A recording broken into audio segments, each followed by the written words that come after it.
बच्चों, आशा करती हूँ कि आप सभी अपने घर में बहुत अच्छे से होंगे, सुरक्षित होंगे। आप और आपकी फैमिली पूरी ये लॉकडाउन को पूरी तरह फॉलो कर रही होगी और सब अपने घर में सुरक्षित होंगे। अब हम आते हैं अपने टॉपिक पे, जो मैंने आपको कल बताया था, इससे पहले वाली क्लासेस में कि हिंदी साहित्य के विषय में बताया था कि हिंदी साहित्य होता क्या है। तो हिंदी शब्द जो है वो सिंधु प्रदेश के द्वारा, सिंधु एक नदी का नाम है, उसके तट पे जो लोग रहते थे वो सिंधु प्रदेश में थे। वहां पे ईरानी जो है उनके द्वारा एक विकृत भाषा की यूज की गई, जो कि सिंधु को वो लोग स को ह पढ़ते थे और ध को द पढ़ते थे, और एक जो है वो प्रत्यय यूज करते थे इक। तो सिंधु को वो हिंदू, हिंदुक, ठीक है, तो हिंदुक दैट इज हिंदिक, हिंदिक से फिर वो हिंदी का वो एक हिंदी शब्द हमारा आया। अब हम बात करते हैं साहित्य क्या है। साहित्य में भी मैंने आपको बताया कि सा प्लस हित, ठीक है, तो सा प्लस हित के विषय में हित का साथ होना ही साहित्य कहला जाता है, ठीक है। इसके विषय में अगर आप लोग चाहें तो एक जो है मैं इसकी परिभाषा लिखवाती हूँ, आप लोग लिख लें कि साहित्य क्या है। भाषा के माध्यम से अपने अंतरंग की अनुभूति और अभिव्यक्ति कराने वाली ललित कला ही साहित्य कहलाती है, ठीक है। ये जो है हमारा स्टार्ट हुआ 7वीं 8वीं शताब्दी में, 7वीं शताब्दी और 8वीं शताब्दी के मध्य ही ये शुरुआत इसकी साहित्य हुई।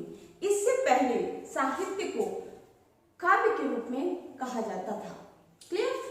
अब हम बात करते हैं कि मैंने आपको ये भी बताया था कि हिंदी साहित्य के 4 रूप में इसको उसका विकास कैसे कैसे हुआ ये बताया। उसमें भी मैंने आपको बताया था कि टोटल 4 उसको भागों में विभाजित किया गया। पहला हमारा था आदिकाल, उसके बाद भक्तिकाल, फिर रीतिकाल और फिर आधुनिक काल। क्लियर। तो आपको मैंने ये भी बताया कि सबसे ज्यादा आप लोगों के एग्जाम में जो पूछा जाता है वो भक्ति काल और आधुनिक काल के विषय में पूछा जाता है। उसका एक पार्ट में आज लेके आई हूँ भक्ति काल। भक्ति काल का मैंने समय क्या होता है 1375 से लेके 1700 ईस्वी तक के जो पीरियड था, का जो समय था वो भक्ति काल का समय था। क्लियर। अब इस भक्ति काल के समय में अगर हम बात करते हैं तो भक्ति शब्द का सर्वोत्तम उल्लेख श्वेताश्वेतर उपनिषद में मिलता है। अगर आपसे एग्जाम में पूछ लिया जाए कि भक्ति काल का भक्ति शब्द जो है उसका कहाँ पे उल्लेख किया गया है, तो श्वेताश्वेतर उपनिषद में लिखा हुआ है, इसका वर्णन किया गया है, ठीक है।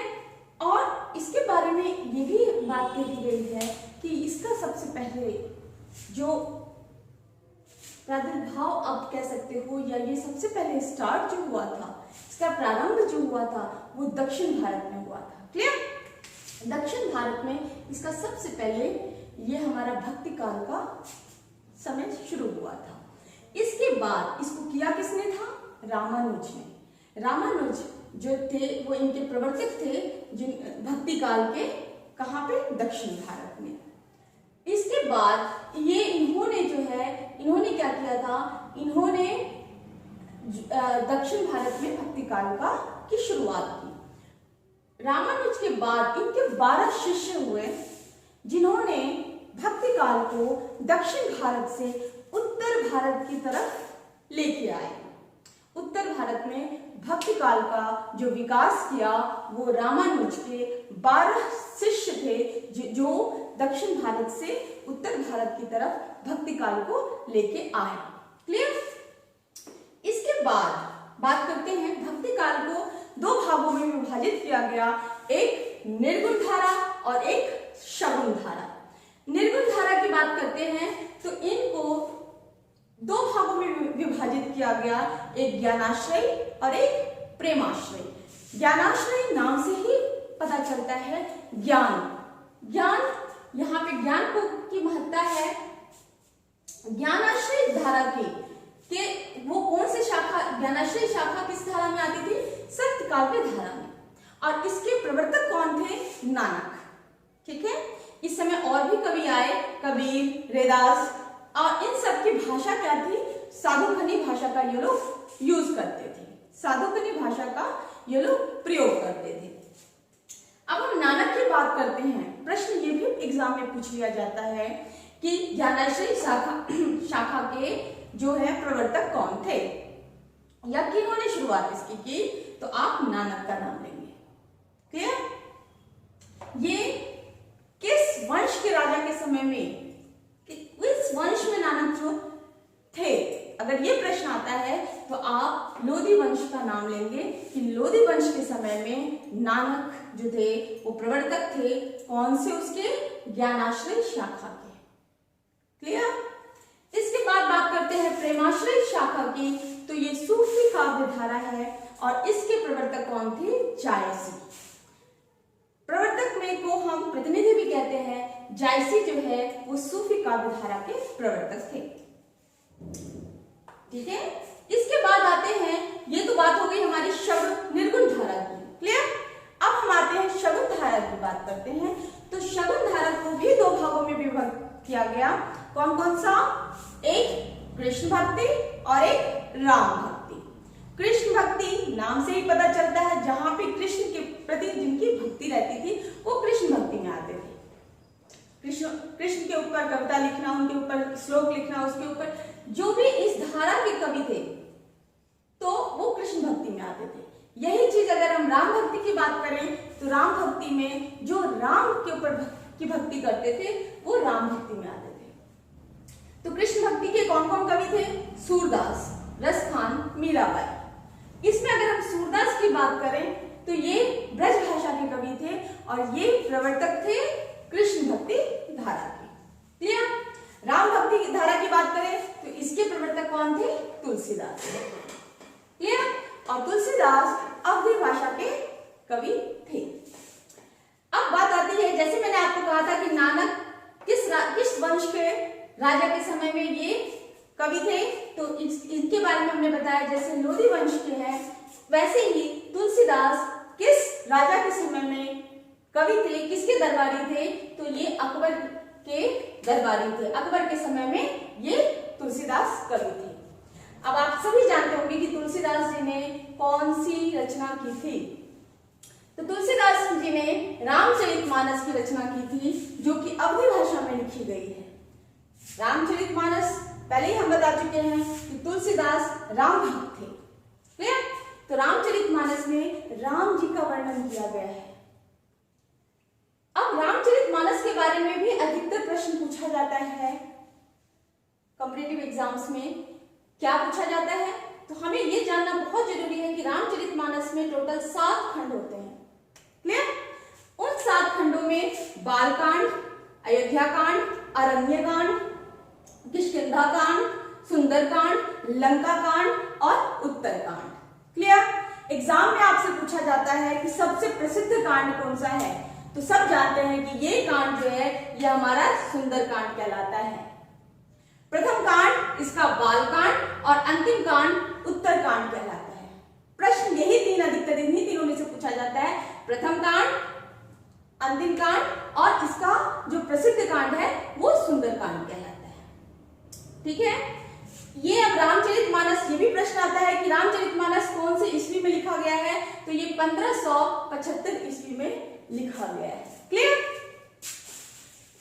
इसके बाद अगर मैं बात करती हूं कि इसमें टोटल श्लोक कितने हैं, कितनी लाइन्स लिखी गई है, तो रामचरितमानस में टोटल 10,902 लाइन्स लिखी गई है। ठीक है? वाक्य लिखे गए हैं, इसमें लाइन्स लिखी गई हैं 10,902, जिसमें से 9,388 चौपाई लिखी गई है, 1172 जो है वो दोहे हैं, 87 सोरठा का यूज किया गया है, 47 श्लोक है और 208 इसमें छंद का यूज किया गया है। तो ये टोटल हमारा 10,902 इसमें टोटल लाइन्स लिखी गई है। क्लियर? एग्जाम्स में अधिकतर आपसे या तो टोटल पूछा जाएगा या कब ये हुआ है, कब ये लिखा गया है, किसके द्वारा लिखा गया है, कौन से वंश में वो थे, कौन से किस राजा के समकालीन थे और किस भाषा में लिखा गया है। क्लियर। इसके बाद अगर हम बात करते हैं तो आपको बता दिया है मैंने रामचरितमानस कौन सी भाषा में लिखा गया है, अवधी भाषा में। इसको रामचरितमानस को इससे पहले इसका क्या नाम था, इससे पहले इस रामचरितमानस का नाम था रामायण। रामायण को किसने लिखा है, वाल्मीकि जी ने। क्लियर। और किस भाषा में लिखा गया है, तो संस्कृत भाषा में लिखा गया है। ठीक है। और ये कब का ग्रंथ है, ये रामायण हमारा आदिकाल का ग्रंथ है। ठीक है, आदिकाल का, इसीलिए इस रामायण को आदि ग्रंथ के नाम से भी जाना जाता है। महाभारत ये भी संस्कृत में लिखा गया है और इसको वेद व्यास ने लिखा है। वेद व्यास जी ने एक और पुस्तक लिखी, एक और ग्रंथ लिखा जिसको भगवत गीता भी कहा गया है। वैसे भगवत गीता एक महाभारत का ही एक अंश है, एक पात्र है, इसका महाभारत से ही लिया गया है, लेकिन भगवत गीता एक अलग पुस्तक के रूप में बाद में आई जिसको संस्कृत में लिखा गया और वेद व्यास द्वारा ही लिखा गया। इसके बाद बौद्ध काल की बात अगर मैं करूं, बौद्ध काल में भी लिखी गई रामायण, वो कौन सी भाषा में लिखी गई, पाली भाषा में। अब हम जैन धर्म की बात करते हैं तो जैन धर्म के ग्रंथ किस भाषा में लिखे गए, प्राकृत भाषा में लिखे गए। अशोक के समय में कौन सी भाषा यूज की जाती थी, तो प्राकृत भाषा लिखी जाती थी। ठीक है, प्राकृत भाषा ये अशोक भी यूज करते थे। अब बात करते हैं मलिक मोहम्मद जायसी। मलिक मोहम्मद जायसी किसके समकालीन थे, तो शेर शाह सूरी के समकालीन थे। जायसी का नाम इससे पहले भी आप लोगों ने कहीं सुना है, याद करना, कमेंट बॉक्स में मुझे बताना कि आपने कहां सुना है। क्लियर। तो ये मलिक मोहम्मद जायसी शेर शाह सूरी के समय में ये समकालीन थे। क्लियर। इसके बाद जो बहुत that is important questions of your competitive exams, कला और साहित्य का मतलब अधिकतर आपसे पूछा क्या जाता है स्वर्ण काल के बारे में, कि स्वर्ण काल, चाहे अगर हम कला साहित्य की बात करते हैं, स्थापत्य की बात करते हैं, या हम मुगल काल की बात करते हैं, चित्रकला की बात करते हैं, तो उनका स्वर्ण काल कौन कौन सा है। क्लियर। तो हम कला और साहित्य की जब बात करते हैं तो सबके दिमाग में एक ही नाम आता है, चंद्रगुप्त विक्रमादित्य। अगर आप लोगों ने हिस्ट्री पहले पढ़ रखी होगी तो इसका उत्तर देना बहुत ही आसान है, क्योंकि ये अधिकतर ये एसएसटी का प्रश्न है। तो कला और साहित्य की बात अगर मैं करूं तो उसका स्वर्ण काल जो है वो चंद्रगुप्त विक्रमादित्य को कहा गया है। हिंदी साहित्य की बात करते हैं तो ये भक्ति काल जो है, भक्ति काल को हिंदी साहित्य का सबसे अच्छा समय कहा गया है। ठीक है। चित्रकला की बात करते हैं, जिस समय चित्रकला को सबसे ज्यादा लोग पसंद करते थे, चित्रकला के पीछे मतलब एक कह सकते हैं कि वहां उस समय चित्रकला को प्रायोरिटी दी जाती थी। अधिकतर लोग चित्रकला को पसंद करते थे, उसको उस पे लोगों का फोकस था। राजा अधिकतर चित्रकला की तारीफ करते थे, वो उसको सीखना चाहते थे।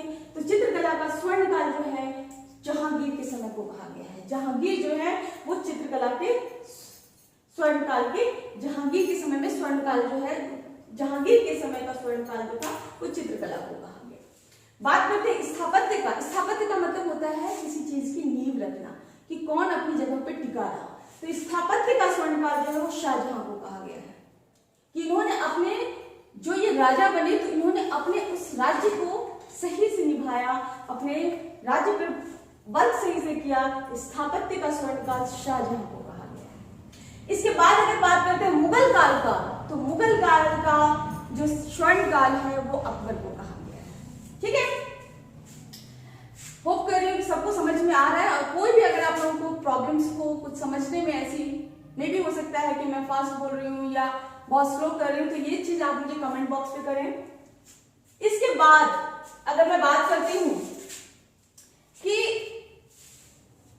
खड़ी बोली की बात अगर हम करते हैं, खड़ी बोली के बारे में आपने सुना होगा। तो खड़ी बोली के अगर हम वर्तमान के जनक कौन है, ये प्रश्न आता है एग्जाम में कि इस वर्तमान में इसके जनक खड़ी बोली के कौन है, तो हम बात करते हैं अमीर खुसरो के। अमीर खुसरो आदिकाल के थे। इन्होंने ये खड़ी बोली के वर्तमान में उनको जनक कहा जाता है। ठीक है। अगर हम अमीर खुसरो की बात करें तो ये भी प्रश्न आता है ये किसके दरबारी थे, तो ये दरबारी थे अलाउद्दीन खिलजी के। कौन? तो अमीर खुसरो। अमीर खुसरो अलाउद्दीन खिलजी के दरबारी थे। और ये मुकरी एक काव्य लिखने का है जिसमें आप पहले हाँ करते हो और फिर उसी चीज को से मुकर जाते हो। मुकर जाना ही मुकरी कहलाता है, ठीक है। तो मुकर जाते हो, वो मुकरी के जनक कौन थे? अमीर खुसरो थे। क्लियर? इसके बाद एक इनको उपाधि दी गई, किस चीज की? तोता हिंद। तोता हिंद की उपाधि किसको दी गई? प्रश्न अगर आता है तो आप कहेंगे अमीर खुसरो। क्लियर? अब ये हमारी जो खड़ी बोली है, खड़ी बोली का अगर जनक पूछते हैं तो हम बात करते हैं अमीर खुसरो को, लेकिन खड़ी बोली का विकास सबसे ज्यादा किस युग में हुआ? तो ये आधुनिक काल में हुआ। और इसका किसने किया? तो भारतेंदु ने इनका जो खड़ी बोली का विकास किया। भारतेंदु युग में जो है वो खड़ी बोली का विकास हुआ। क्लियर? अब हम बात करते हैं, एक मैंने आप लोगों को बताया था कि हिंदी का विकास होने से पहले, क्योंकि अपभ्रंश का ही एक पार्ट है हिंदी, अगर हम इसकी बात करते हैं तो ये स्टार्ट हमारा कब से हुआ? पहले वैदिक संस्कृति थी। क्लियर? सबसे पहले वैदिक संस्कृति थी, फिर लौकिक संस्कृति आई, फिर इसके बाद पाली, फिर प्राकृत, फिर अपभ्रंश। अपभ्रंश जो है इसके बारे में कहा गया है कि इसको पूर्व पीठिका भी बोला गया है। पूर्व पीठिका भी जो है वो हिंदी का कहा गया है। फिर हिंदी का आदिकाल आया, मध्यकाल आया, फिर हमारा आधुनिक काल आया। क्लियर? तो अधिकतर क्वेश्चंस जो एग्जाम में आप लोगों के पूछे जाते हैं, मैंने बहुत ही सेलेक्ट करके आपको बताया है कुछ, क्योंकि आप किसी भी हिंदी साहित्य को या इंग्लिश लिटरेचर को या किसी भी लैंग्वेज को आप बांध के नहीं रख सकते। उसमें बहुत से प्रश्न आते हैं, आप ज्यादा से ज्यादा इसके बारे में नॉलेज ले सकते हैं। बहुत सारी चीजें हो सकती है कि इसके अंदर मैंने कोशिश तो की है कि सब चीज आपको बताऊं, और कुछ भी अगर रह गया होगा तो मैं नेक्स्ट क्लास में उसको बताने की कोशिश करूंगी।